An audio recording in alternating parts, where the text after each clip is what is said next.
Donc, ça dit des attaques de toutes sortes, de toutes genres physiques, spirituelles, de toute façon, par-ci, par-là. Donc, c'est-à-dire, à cette attaque, quand vous réfléchissez sur la manière que vous vivez par rapport à Christ, vous dites, ah, attends.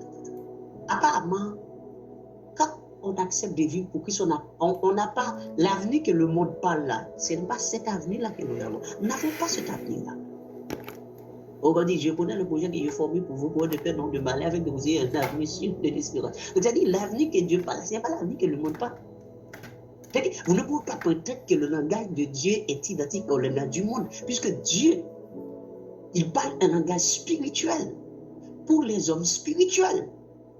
Lorsqu'il s'adresse au monde, il utilise un langage du monde. C'est-à-dire, il parle à la manière du monde pour que le monde puisse comprendre.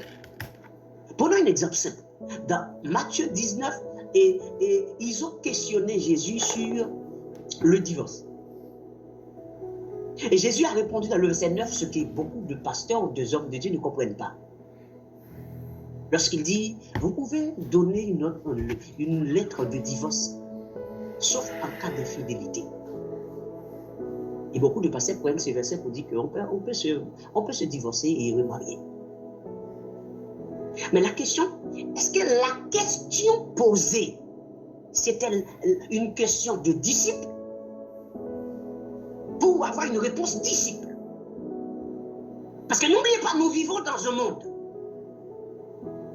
Lorsqu'un monde, quelqu'un du monde me questionne, me pose une question, j'aurai une question du monde, une réponse du monde, pour quelqu'un qui est du monde. Mais quand c'est l'église de Jésus, je répondrai de manière évangélique. Ça veut dire que quand Jésus a répondu aux pharisiens, c'est une question de foule. Une question qui venant de la foule aura une réponse de foule, une réponse de pharisiens selon leur loi, selon leurs principes. Mais quand un disciple questionne Jésus, est-ce qu'il donnerait la même réponse? Pas du tout. Question pharisien, réponse pharisien. Question disciple, réponse disciple. Question élu, réponse élu. Question perdition, réponse perdition. Un débaucheur me pose une question, je lui donnerai une réponse de débaucheur. Un élu me pose une question, je lui donnerai une réponse d'élu. Parce que nous avons deux mondes. Et ces deux mondes doivent fonctionner selon leur loi. Et nous n'avons pas la même loi.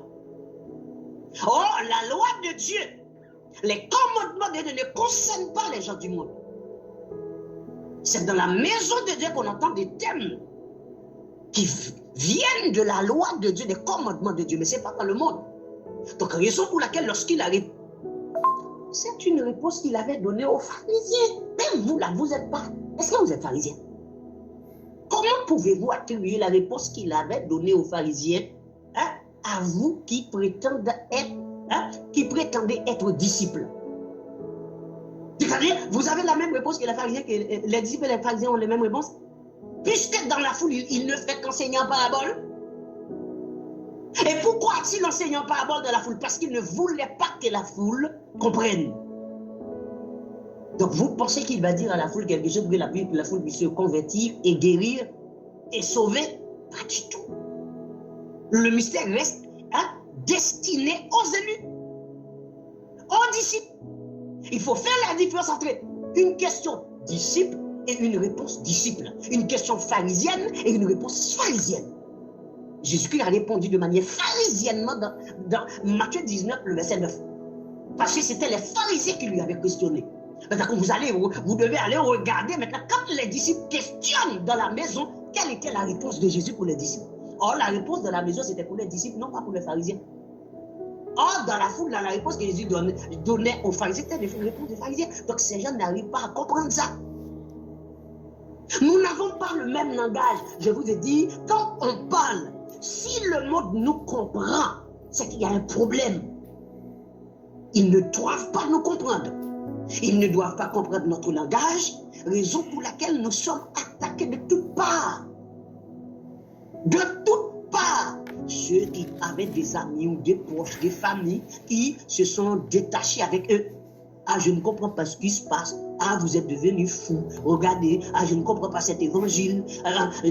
Déjà pour ceux qui disent oui, et ceux-là, ils prêchent un évangile de pauvreté. Moi, je sers un Dieu puissant, un Dieu riche, un Dieu grand. Donc, c'est-à-dire, l'argent, il a dit à Baki 2, je crois 20, hein, l'or est à moi, l'argent est à moi. Et donc, c'est-à-dire, mon Dieu est riche. Pourtant, Satan a offert toutes ses richesses à Jésus et lui a dit, gardez ça pour ça, mon ami. Je vous donne ça. Gérez ça.